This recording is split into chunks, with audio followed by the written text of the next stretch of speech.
Magandang araw sa ating mga tagapakinig. Ang bawat krimen ay nagiiwan ng mga bakas, isang basyo ng bala, isang patak ng dugo, isang testimonya. Ngunit paano kung ang pinakamahalagang ebidensya ay hindi isang pisikal na bagay, kundi isang digital na mensahe na ipinadala ilang oras bago ang isang brutal na pagpaslang, isang mensahe na maaaring isang simpleng babala o isang death warrant na nilagdaan ng isang asawang pinagtaksilan. Ang kwentong ating susundan ay hindi lamang tungkol sa isang love triangle na nauwi sa trahedya. Ito ay isang malalim na pagsisid sa isipan ng isang babaeng minsay nasa tuktok ng kanyang karera, isang power woman na isinakripisyo ang lahat para sa pamilya para lamang matuklasan na ang mundong kanyang binuo ay unti-unti nang ginuguho ng panlilinlang. Ito ang salaysay ni Isabel, isang babaeng minaliit at tinuring na isang ordinaryong may bahay na sa huli ay ipapakita ang talino at kalkuladong galit na kayang bumago sa tadhana ng lahat ng taong nagkasala sa kanya. Paano hahantong sa isang madugong gabi ang isang bawal na pag-ibig sa pagitan ng isang manager at ng kanyang ambisyosang assistant? At ang pinakamahalagang tanong, ang isang babaeng may wasak na puso, armado lamang ng impormasyon at ng kanyang matalas na isipan, ay kaya bang mag-orkestra ng isang perpektong paghihiganti nang hindi man lang dinudungisan ang sariling mga kamay? Samahan ninyo kami sa pagbuo ng isang komplikadong puzzle ng pag-ibig, ambisyon, pagtataksil at isang hustisyang hanggang ngayon ay mailap pa rin sa isang matahimik na subdivision kung saan ang mga bahay ay simbolo ng tagumpay at ang mga hardin ay maayos na inaalagaan, may isang tahanan na sa labas ay larawan ng perpektong pamilya. Ngunit sa loob ng mga pader nito, isang malamig na digmaan ang unti-unting namumuo. Dito nakatira si Isabel, isang babaeng dating hinahangaan sa corporate world, isang dating marketing director na kayang-kayang makipagsabayan sa mga pinakamahuhusay na CEO sa bansa. Ang kanyang pangalan ay dating kasing kahulugan ng tagumpay, ngunit ang lahat ng iyon ay kanyang tinalikuran. Ipinagpalit niya ang boardroom para sa kusina, ang mga business proposal para sa mga listahan ng grocery, ang kanyang six-figure salary para sa titulong may bahay. Lahat para sa kanyang pamilya, para sa kanyang asawang si Marco. Si Marco, isang ambisyosong manager sa isang malaking kumpanya, ang lalaking dati tumitingala sa kanya. Sa simula ng kanilang relasyon, si Isabel ang kanyang idolo, ang kanyang mentor. Nakilala nila ang isa't isa sa mundo ng korporasyon. Si Isabel, isang senior marketing director. Si Marco, isang promising manager pa lamang sa ibang departamento. Nahulog ang loob ni Marco hindi lang sa kagandahan ni Isabel, kundi sa talino at kapangyarihan nito. Nakita niya kay Isabel ang kanyang daan patungo sa itaas, at nakita naman po ni Isabel kay Marco ang isang katambal, isang partner sa pag-akyat sa hagdanan ng tagumpay. Sila ang tinaguriang power couple. Parehong matalino, parehong ambisyoso, ang kanilang kasal ay tila isang pagsasanib pwersa ng dalawang henyo sa negosyo. Ngunit ang pundasyon ng kanilang pagsasama ay nagsimulang magkaroon ng lamat ng isilang ang kanilang panganay. Nagkasundo sila na isa sa kanila ang kailangang magsakripisyo ng karera. At dahil si Marco ay nasa punto ng kanyang career kung saan paangat pa lamang siya, at dahil na rin sa pressure mula sa kanilang pamilya, si Isabel ang nagparaya. Isang desisyon na sa simula ay puno ng pagmamahal, ngunit sa paglipas ng panahon ay magiging mitya ng kanyang pinakamalaking hinanakit. Habang unti-unting umaangat si Marco, unti-unti namang nawawala ang paghanga at respeto niya kay Isabel. Ang babaeng dati niyang tinitingala ay naging isa na lamang may bahay sa kanyang paningin. Ang dating maalab na pag-uwi ay naging malamig na pagbati. Ang mga kwentuhan tungkol sa trabaho ay napalitan ng mga gasgas na dahilan sa pag-uwi ng gabi at madalas na business trips tuwing weekend. Nakatitig si Isabel sa kanyang sarili sa salamin. Ang babaeng nakikita niya ay hindi na ang babaeng kinatatakutan sa boardroom. Sa kanyang mga mata may pagtataka, pagdududa at isang lumalalang sama ng loob. Ang pagbabago ni Marco ay hindi na maikakaila. Nagsimula ito sa mga maliliit na bagay, mga senyales na pilit niyang binabalewala. Una, ang amoy. Isang matamis at mamahaling pabango na dumidikit sa damit ni Marco pag-uwi. Isang pabangong hindi kanya. Pagkatapos ang mga resibo. Isang resibo mula sa isang coffee shop malapit sa opisina ni Marco para sa 2 tasa ng kape sa oras na dapat ay abala ito sa trabaho. Isang araw habang tinutulungan niya itong maghubad ng Amerikana, may nakita siyang bahid ng lipstick sa kwelyo nito. Mabilis na pinunasan ni Marco, ngunit hindi ito nakaligtas sa matalas na mga mata ni Isabel. Ang pinakamasakit sa lahat ay ang isang hair clip, isang eleganteng clip na may ilang hibla ng makinis at mahabang buhok na nahulog mula sa bulsa ng suit ni Marco habang nilalabhan niya ito. Ang mga piraso ng ebidensya ay sapat na. Si Marco ay may ibang babae. Sa halip na komprontahin ito, ginamit ni Isabel ang kanyang talino sa pananaliksik, ang parehong talino na nagpaangat sa kanya sa marketing world. Sa kaunting pagsisiyasat sa social media at sa mga kwento mula sa ilang mga dati niyang koneksyon sa kumpanya, natuklasan niya ang pangalan Ria de los Santos, ang bagong assistant ni Marco. Bata, maganda, ambisyosa, isang perpektong salamin ng dating Isabel. Si Ria, nasa kalagitnaan ng kanyang 20s, ay punong-puno ng enerhiya at pangarap. Hindi siya kontento sa pagiging assistant lamang. Aktibo siyang naghahanap ng mga oportunidad, laging may bagong ideya at handang magtrabaho ng lampas sa oras para mapatunayan ang kanyang sarili. Ang kanyang kasiglahan ay tila isang bitamina para kay Marco na nagsisimula ng mabagot sa tahimik at predictable na buhay sa bahay.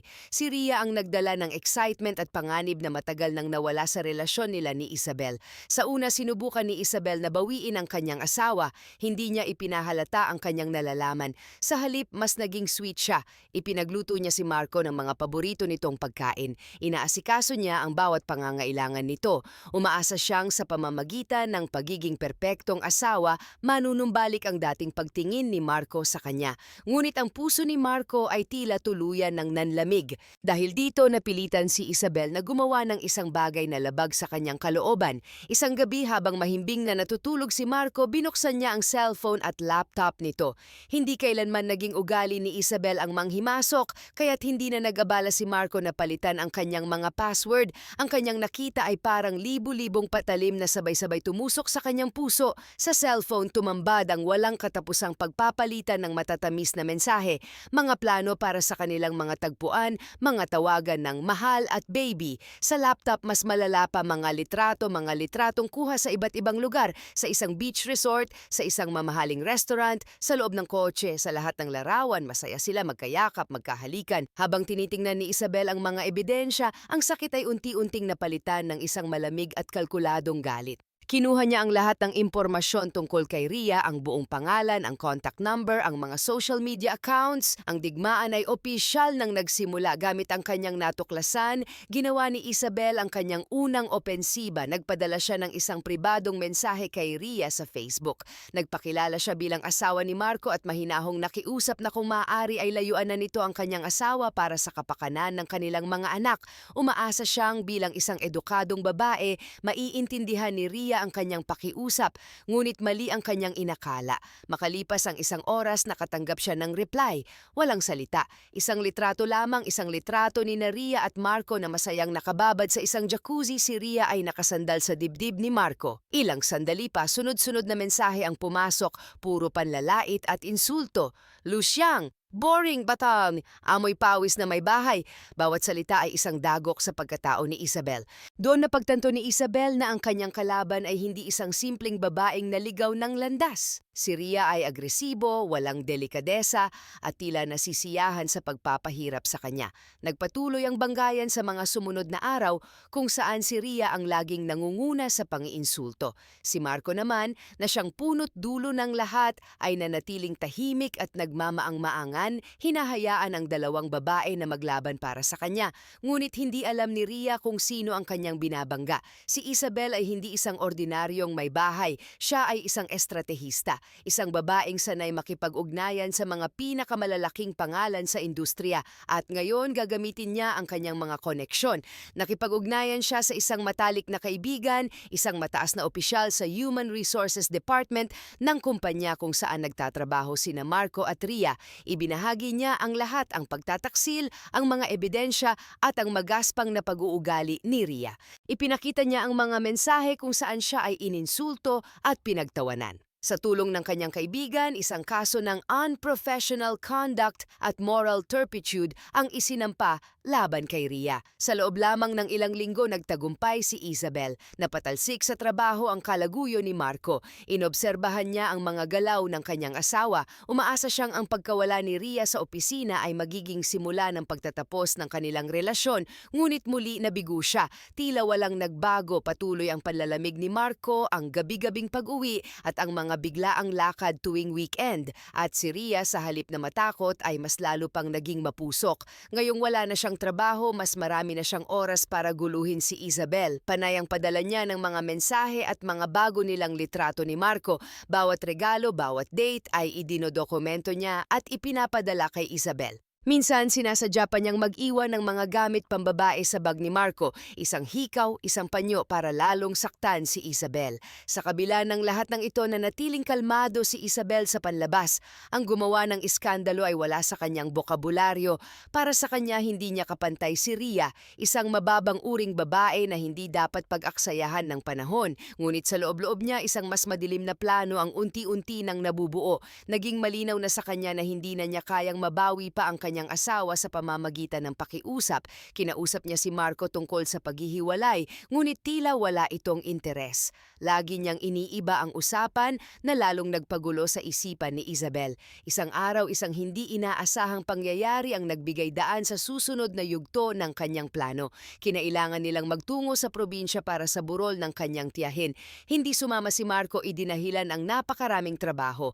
Walang imik na nag-empake si Isabel para sa kanilang mga anak. 6 na araw silang nanatili sa probinsya.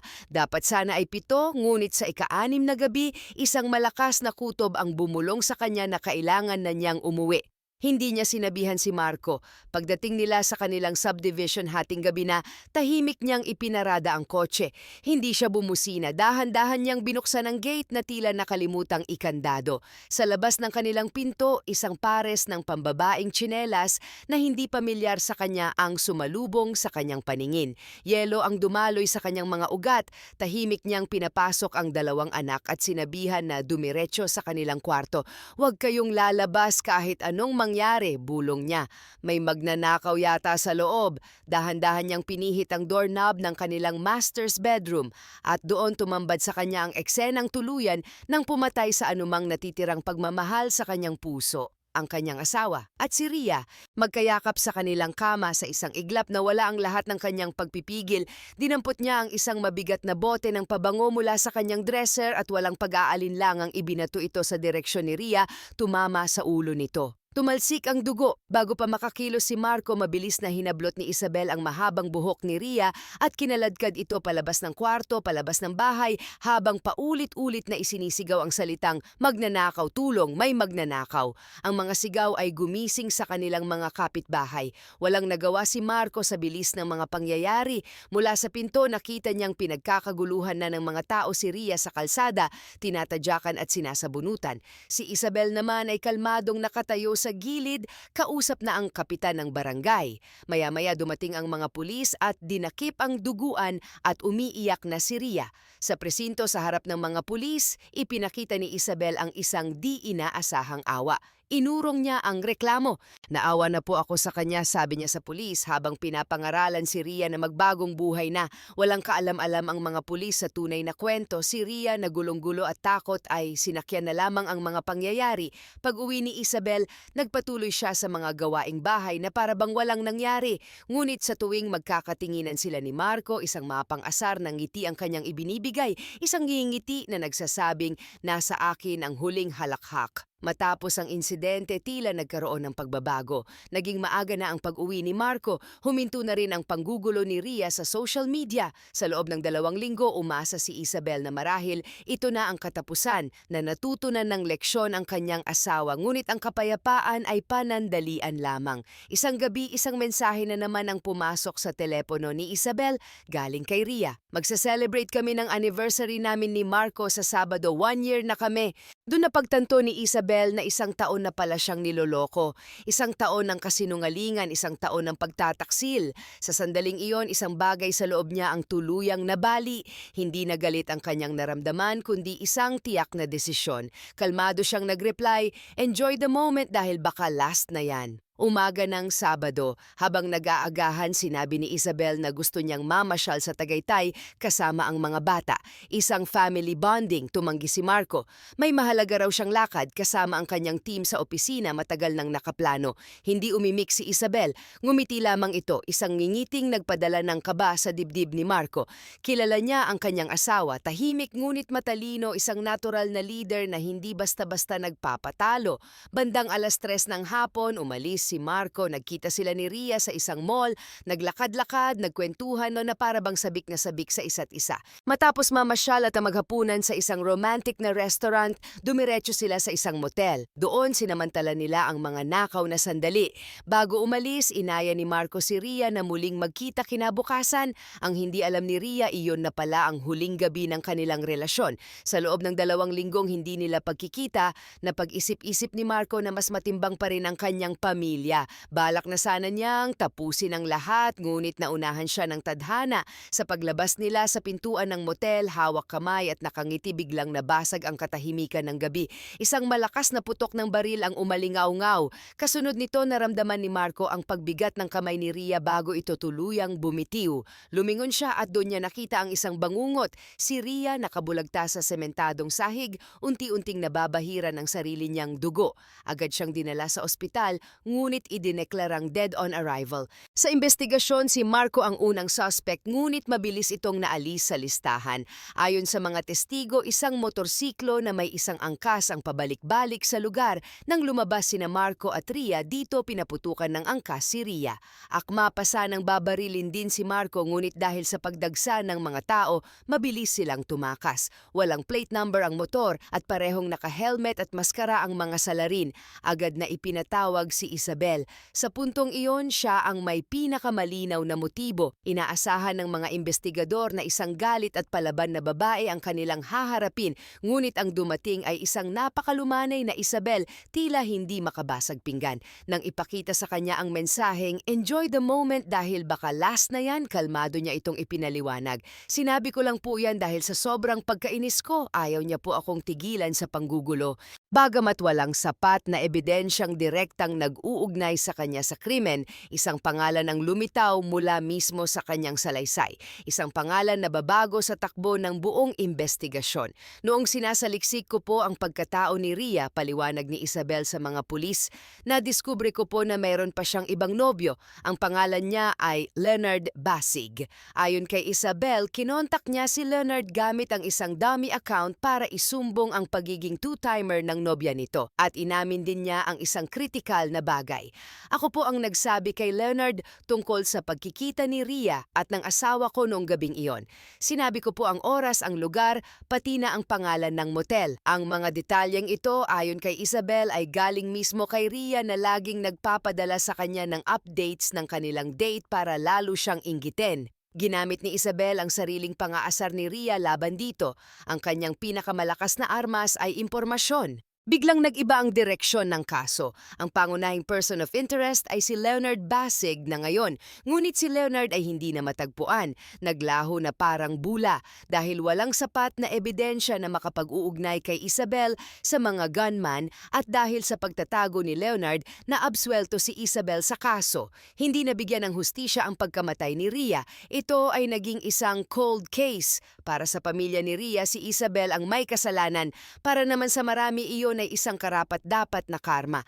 Matapos ang lahat, sinubukan ni Marco na makipag-ayos, nais na niyang magbago at buuin muli ang kanilang pamilya.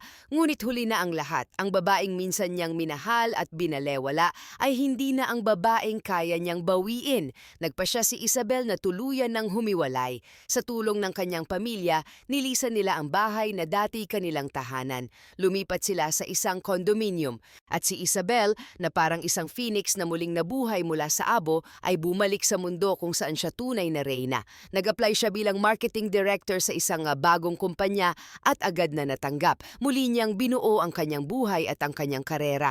Si Marco ay naiwang mag-isa. Ang tahanan na dati ay puno ng pag-ibig at ingay ng mga bata ay nabalot na ng katahimikan at ng mga multo ng kahapon. Sinayang niya ang isang pamilyang nagmahal sa kanya ng lubos. Ang kwentong ito ay nagiiwan sa atin ng isang nakakabagabag na tanong. Si Isabel ba ay isang biktima na naghahanap lamang ng paraan upang protektahan ang kanyang sarili o siya ba ay isang henyo sa pagmamanipula na nagsagawa ng isang perpektong krimen? Anuman ang sagot, ang kanyang salaysay ay isang matinding paalala.